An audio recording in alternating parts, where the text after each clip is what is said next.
Our topic is Paradise Lost: How Climate Change is Transforming the Place Identity of Tropical Islands by Leona, Vanessa, and Ngaio. Hope you enjoy. Tropical islands are places that have special and unique place identities to their local communities and to others. However, climate change, leading to rising sea levels, threatens to destroy the ecosystems, economies, and communities of tropical islands. This threat has led many islands to turn to radical solutions to ensure their identity is preserved. For example, Tuvalu, who is considering digital backup in the metaverse as a solution. Will these islands only exist in the imagination in the future? Climate change is the long-term changes and increased temperatures and unpredictable weather patterns.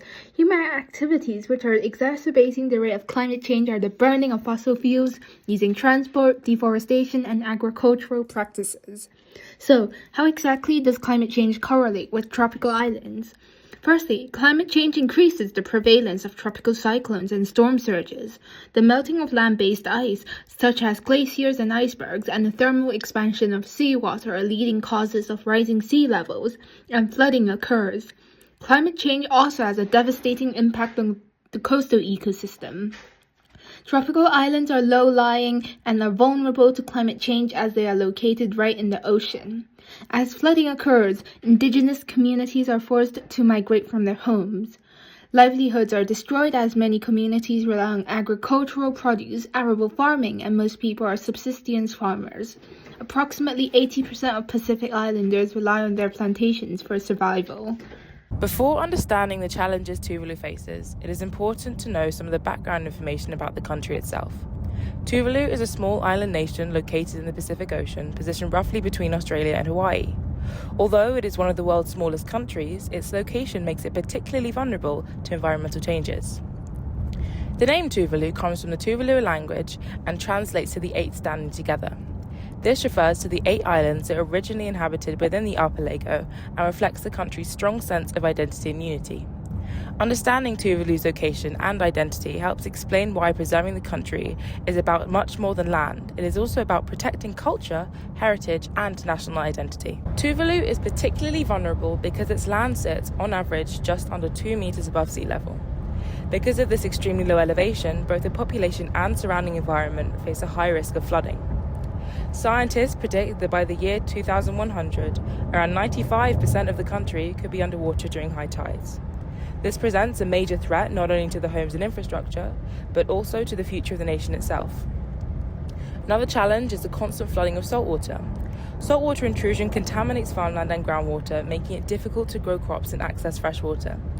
As a result, people become increasingly dependent on rainwater and therefore are more likely to be vulnerable to droughts, water shortages, and disease outbreaks. Alongside this, strong tides and wave action are gradually eroding and washing away large sections of Tuvalu's coastline. As Tuvalu climate activist Tia Angeleri explains, it's not just about coastal areas disappearing, it's also about people's sense of nationhood and the future existence of these countries that are under threat. This emphasizes that the impacts of sea level rise are not only environmental, but also social and cultural, threatening both people's identities and the survival of the country. At COP27 in 2022, it was announced that Tuvalu would become the world's first digital nation, and it was proposed that a virtual replica of the islands should be created through digital backup in the metaverse. Since then, all 124 Tuvaluan islets have been mapped using a 3D airborne laser scanning technique. The results are high-resolution Google Earth-style images such as that of Te Aquilika, the first island projected to be swallowed up by the sea, which is on the screen.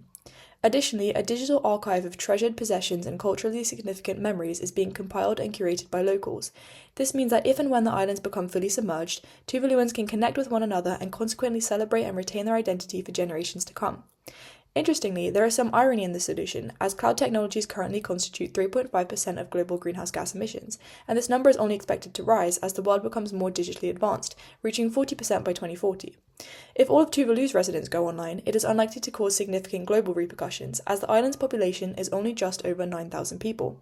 However, if digital backup in the metaverse becomes common on a global scale, the effect on greenhouse gas emissions could be overwhelmingly huge, which begs the question, could digital backup cause more harm than good? Although this solution sounds extremely dystopian, it is the harsh reality faced by most low-lying countries today. While the ethics of digital backup in the metaverse is controversial, the solution has undoubtedly attracted global attention and therefore, hopefully, global concern. Thank you for listening.